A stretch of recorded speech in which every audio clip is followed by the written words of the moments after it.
30 साल में 7 stock listed companies with a market capitalisation of $153 billion. और तो और पिछले 25 महीनों में यानी कि मार्च 2020 से $4.9 बिलियन से लेकर अप्रैल 2022 तक $123 बिलियन तक का सफर। How is it even possible? यानी कि हर दिन इस बंदे ने 1184 करोड़ रुपए कमाए, हर घंटे 50 करोड़, हर मिनट 82 लाख और हर सेकंड 1,37,000 रुपए। यही नहीं, जब तक आप ये वीडियो देखकर खत्म करोगे तब तक ये बंदा 4 करोड़ 10 लाख रुपए कमा चुका होगा। ये सब सुन के आपको लग रहा होगा कि यार ये बंदा सच में इतना क्लेवर है, इतना स्मार्ट है, या फिर he is the lucky one. So don't worry, इसका भी आंसर आपको वीडियो में मिल जाएगा। दोस्तों, इस बंदे की स्टोरी किसी मसाला मूवी से कम नहीं है। इसकी शुरुआत होती है गुजरात के अहमदाबाद से। एक दिन स्कूल के बच्चों को उनके टीचर पोर्ट देखने के लिए लेकर गए थे। वहां सब बच्चे क्यूरियोसिटी से ये सब देख रहे थे। वहां एक छोटा सा बच्चा ये सब देखकर इतना इंस्पायर हुआ कि उसने वहीं पर ठान लिया कि बड़ा होकर मैं इससे भी बड़ा पोर्ट बनाऊंगा। और कुछ ही सालों में उसने इंडिया का सबसे बड़ा प्राइवेट पोर्ट मुंद्रा पोर्ट बनाकर ये सपना रियलिटी में उतारा। Yes, he is none other than India's leading business tycoon and Asia's richest person, Gautam Adani. दोस्तों, इस बंदे की बायोग्राफी आपको कई जगह पर मिल जाएगी, पर आज के वीडियो में मैं आपको इनके लाइफ के कुछ ऐसे किस्से बताऊंगा जो सुनकर आप खुद अंदाजा लगा लोगे कि भाई ये बंदा लकी है या फिर क्लेवर। दोस्तों, मैं हमेशा कहता हूं कि problems are not the problems, this are the opportunities. और इसी स्टेटमेंट को इस बंदे ने अपना धंधा बना लिया। और इसकी शुरुआत हुई 1988 में, जब उनके भाई ने एक प्लास्टिक मैन्युफैक्चरिंग यूनिट खरीदा।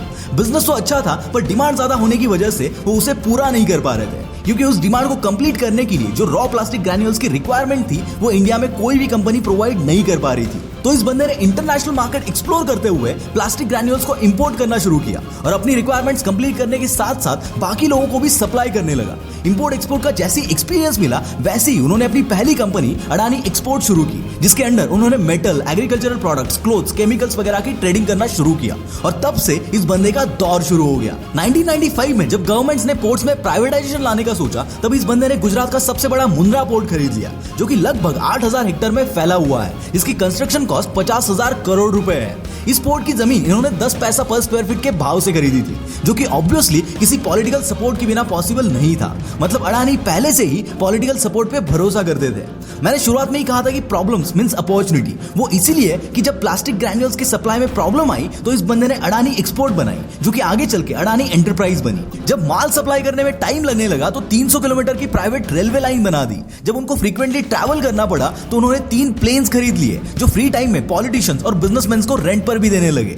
पावर प्लांट में जब कोयले की कमी पड़ने लगी तब ऑस्ट्रेलिया जाकर इस बंदे ने कोल माइंस ही खरीद ली। इंपोर्ट एक्सपोर्ट में पोर्ट्स की वजह से प्रॉब्लम आए तो वहां उन्होंने खुद के ही पोर्ट्स बना दिए। आज 7 अलग अलग राज्यों में 13 पोर्ट्स इनके हैं। इसी तरह हर प्रॉब्लम को ये बंदा बिजनेस बनाता चला गया। अपने स्ट्रैटेजीज के बेस पर कुछ लॉस मेकिंग बिजनेसेस को खरीदकर इस बंदे ने उनको भी प्रॉफिटेबल बना दिया, जिसमें रिलायंस पावर, जेएमआर ग्रुप का थर्मल पावर प्लांट और एलएनटी का कटुपल्ली पोर्ट भी शामिल है। लास्ट 25 महीनों में इनका नेटवर्क इतना बढ़ने के पीछे का रीजन है इनके एक्विजिशन और शेयर्स के बढ़ते हुए प्राइसेस। जैसे कि अंबुजा सीमेंट और एसीसी सीमेंट को खरीदकर ये रातों रात सीमेंट किंग बन गए। 2014 से लेकर आज तक उन्होंने 30 से भी ज्यादा मेगा एक्विजिशन किए हैं। कभी कभी लगता है कि ये बंदा कंपनीज की शॉपिंग पे निकला हुआ है। पर दोस्तों, अगर हम बात करें स्टॉक प्राइसेस की तो इसके पीछे कंपनीज का प्रॉफिट इतना रैपिडली नहीं बढ़ा है जितना कि इसका शेयर प्राइस बढ़ा है। और बहुतों का कहना है कि ये एक बबल है। सो लेट्स सी, ये तो वक्त के साथ पता चल ही जाएगा।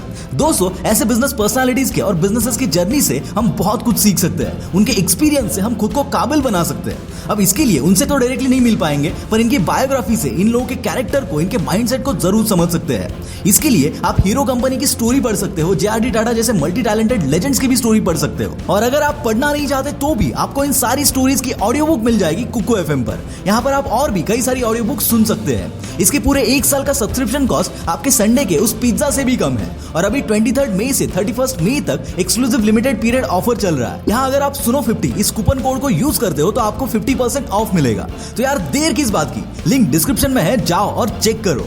दोस्तों, अब तक तो आपने सिर्फ गुड पार्ट सुना है, पर इनकी लाइफ में बैड पार्ट भी बहुत है। मैंने कहा था ना, इस बंदे की कहानी कुछ फिल्मी है। वो इसीलिए कि जब 1998 में यानी कि कंपनी शुरू करने के 10 साल बाद ही इनको आतंकवादियों ने किडनैप कर लिया था और फिरौती की रकम मिलने के बाद इनको छोड़ा था।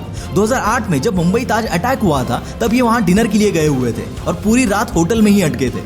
पॉलिटिकल सपोर्ट के चलते ये हमेशा हेडलाइंस में रहते हैं। 2016 में जब इन्होंने कोल माइनिंग के लिए ऑस्ट्रेलिया की माइंस खरीद ली तब इनके खिलाफ जोरदार प्रोटेस्ट हुआ था, जिसकी वजह से इन्वेस्टर्स ने तक इस प्रोजेक्ट से हाथ निकाल लिए थे।